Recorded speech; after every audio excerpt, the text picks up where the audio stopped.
దావీదు ఒక మహారాజు. ఎవరి మహారాజుకి ఏదైనా తక్కువ ఉంటుందా? అసలు తక్కువ ఉంటుందా? అన్నీ ఉంటాయి.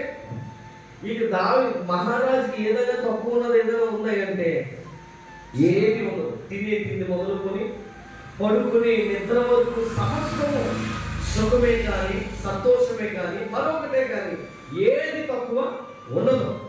కానీ దావీదు ఒక మాట అంటున్నాడు. ఏమంటాడంటే, ఆకాశమందు నీవు తప్ప నాకెవరు లేరు. ఒక 1/2 ఎకరం పొలం ఉందనుకో, నువ్వే రాజు. అవునా?